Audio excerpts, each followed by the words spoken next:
Welcome to the Whiskers Sanctuary. I'm glad you're here tonight. Take a slow breath and let it go completely. And as you settle in, just allow your body to release a little more of the day. The weight of it, the movement of it, the way it has been asking things of you from the moment you woke until now. None of that is needed here. None of it belongs to this hour. What belongs to this hour is only stillness, only the quiet, only the particular piece of a place that has finished with everything it had to do today and is now simply at rest. Tonight, we are going somewhere large and still. A library long after the last person has gone, after the doors have closed and the lights have been dimmed, and the air has had hours to release every last trace of the day's activity and settle into the deep, full silence that only belongs to large rooms after everyone has left. And somewhere within that silence, a cat has found its place and curled into itself and become part of the quiet that surrounds it. Let yourself settle, and the quiet settles deeper. The library is very quiet now. Not the quiet of a place that has always been silent, but the quiet of a place that spent the whole day full of something and has only recently, gradually let it go. All of that has departed now. And what remains is not simply the absence of it, but the quality of its having been here. A fullness to the silence, a depth to it, the way air holds the memory of warmth long after the warmth itself has gone. The shelves rise high on every side, not pressing, not crowding, simply continuing upward, holding their books in the dim light with the quiet reliability of things that have been standing in the same place for a very long time. The books are closed, all of them, holding whatever they hold inside them quietly without any need to share it tonight. The air is still, cooler than it was during the day, carrying almost nothing, just the faint mineral scent of paper, the particular quality of air that has been enclosed with books long enough to have taken on something of their patience, their stillness, their complete indifference to the hour. And the quiet settles deeper. The light is low, not off, but reduced to something barely more than suggestion, the kind of light that exists at the edge of visibility and asks nothing of the eyes. The shelves cast long, soft shadows that reach across the floor and dissolve before they arrive anywhere. The whole space exists in this dim, even unhurried half-light that makes everything slightly less distinct than it is in the day, slightly more continuous with the dark, slightly more at rest. This is the library as it actually is. Not the library that exists during the day, busy and purposeful and full of the particular energy of people pursuing the things they need, but the library that exists underneath all of that, older, stiller, more complete. The library that was always there, waiting patiently through the hours of use for the hours of quiet that always follow. The library that belongs entirely to the night. The cat moves through the library the way the library itself seems to move, which is to say, barely. Its paws make no sound on the polished floor. In a smaller room, this might be noticed, the absence of sound where sound might be expected. But in a space this large, the silence is already so complete that the cat's silence simply joins it, becomes part of it, adds nothing, and takes nothing away. The cat is not quiet in this space. The cat and the space are quiet together, in the way that two things that share the same quality eventually come to seem like the same thing. It moves between the rows of shelves. The air here is cooler, more still, untouched by whatever small currents might exist in the wider spaces of the room. Each row is its own quiet corridor, bounded on either side by books standing in their patient rows, the spines of them barely visible in the low light, the titles on them unreadable at this hour and unneeded. The cat passes through each one without hurrying, without pausing to investigate, without any quality of interest or direction, simply moving through the way breath moves through a quiet body, not because it has been told to, but because that is simply what it does. It pauses at the end of a row, stands for a moment in the slightly wider space where the rows open out, where the room can be felt more fully, the height of it above, the breadth of it to each side, the particular quality of a silence that has room to expand in 3 dimensions and has been doing so all evening without interruption. The cat does not look up at the ceiling. It does not look around at the room. It simply stands and receives the space through its body the way a body receives temperature, not seeing it, not thinking about it, simply registering the particular way this kind of space presses softly against the edges of awareness and holds them there, steadily, without urgency. And the quiet settles deeper. The cat moves on, more slowly now, the rows of shelves passing on either side with the regularity of something that has found its pace and will not vary from it. The floor smooth and cool beneath each step. The air around it carrying that particular quality of enclosed stillness. The stillness of air that has been in this space for long enough to have taken on its nature, to have become as patient and as undemanding as the books themselves, as the shelves, as the high dim ceiling that holds everything below it in its quiet and expansive dark. The moving is already slowing, not because anything has changed, simply because this is what happens, what always happens, when a body moves through enough quiet. The quiet enters through the movement and slows it, gradually, the way cold water slows the current of a warm stream that runs into it. The cat is not fighting this. It is not even aware of it. It is simply moving, and then moving a little less, and then pausing a little longer between each step. And the pauses are not empty, but full. Full of the quiet, full of the stillness, full of the particular peace of a large and silent room at the end of a long and finished day. There is a place the cat has been moving toward without knowing it.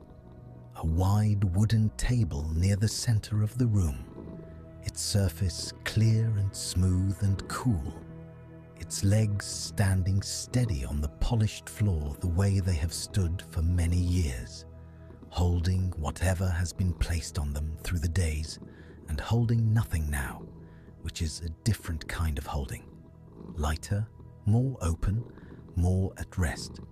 Beside it, a chair pulled slightly back from the table, its seat softened by use, its angle suggesting that whoever last sat in it rose slowly and without urgency and simply left the chair as it was, in the position of someone who might return.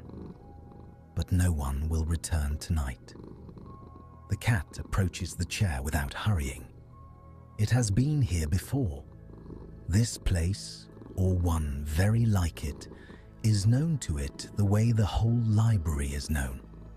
Not through examination, but through time, through the accumulated sense of a space that has been part of its nights long enough to have stopped being something to discover and becomes simply somewhere to be. It steps onto the seat of the chair. The cushion receives it, and the quiet settles deeper.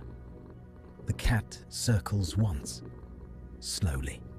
The circle is not a search. It is simply the ritual that bodies perform before rest, a final orientation, a last small movement before the long stillness that follows.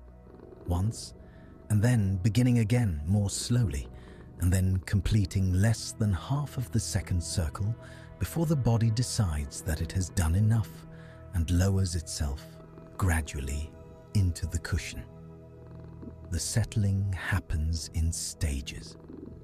First, the front legs folding beneath the chest, then the body lowering to meet the surface. Slowly, as though the surface has been waiting for this and is receiving it gently, the way something receives what belongs to it.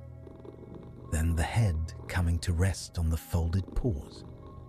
Each stage smaller and slower than the last, each one releasing a little more, until there is nothing left to release, until the cat is simply there, completely given to the chair, completely given to the room, completely given to the quiet that has been waiting for this moment all evening without knowing it was waiting.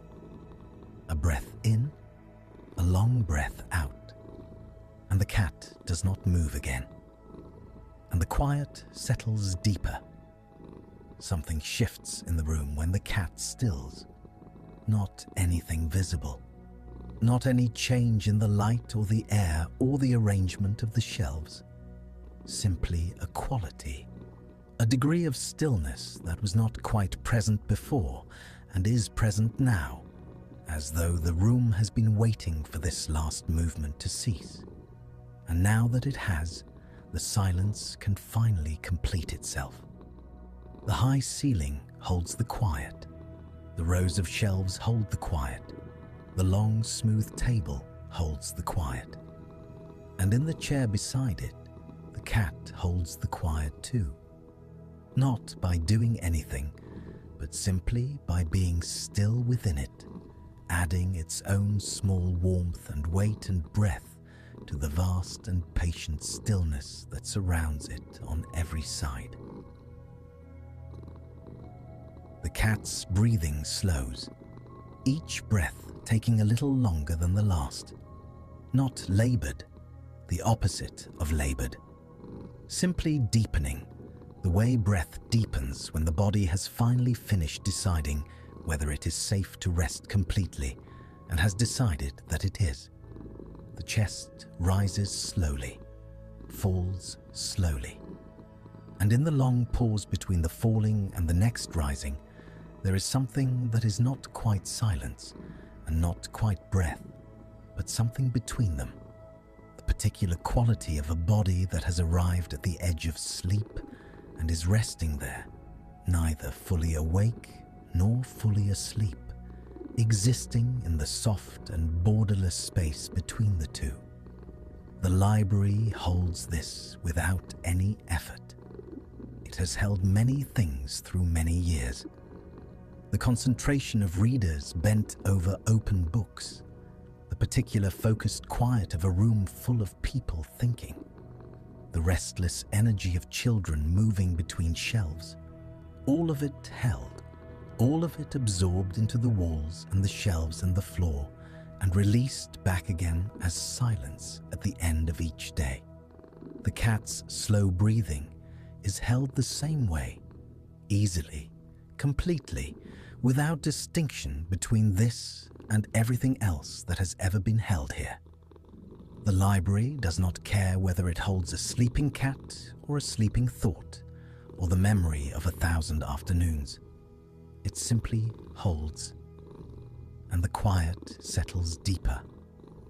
The cat's eyes have closed. The dim light that was already barely registering is now registering not at all. Behind the closed lids, the dark is the same dark as the library, vast and still and complete, with that same quality of depth that comes not from emptiness, but from fullness, from everything having already arrived and settled and found its place and stopped needing to move. The boundaries are becoming less clear now, between the cat and the chair, between the chair and the room, between the room and the night outside, between the silence of the library and the silence of the hours themselves, which are passing, slowly, at the pace that hours pass when there is no one left to count them, through the long, still middle of the night. The cat is part of all of it now, not a separate presence within the room, but a part of the room, the way the table is part of the room and the shelves are part of the room, and the air and the quiet and the accumulated stillness of 1,000 quiet evenings are part of the room. Everything here belongs to the same thing, and the quiet settles deeper and deeper still. The library continues its quiet. There is no moment at which this quiet began, and there will be no moment at which it ends. It simply is, the natural condition of this space at this hour, as reliable as the shelves, and as patient as the books, and as deep as the ceiling is high. The cat sleeps within it the way the silence sleeps within the library, not as a guest, but as something that belongs here, something that has always been here, something that the space would feel incomplete without, even if no one were there to notice the incompleteness. The books stand in their rows, all of them holding their stillness in the way that books hold everything, completely and without effort, and with no intention of releasing it until asked. They have been doing this all night. They will continue doing it until morning. Nothing is required of them, and nothing is required of the room, and nothing is required of the cat sleeping at the center of it all, breathing its slow and even breath into the silence, and receiving the silence back with each exhale, the exchange so gradual and so complete that the cat's breath and the library's quiet have become indistinguishable from each other, and the quiet settles deeper. The night moves through its hours without announcement. The dim light remains exactly as it is. The shelves remain. The table remains. The chair holds the cat, and the room holds the chair, and the quiet holds everything, the way it has always held everything, steadily, generously, without any need to be acknowledged for the holding.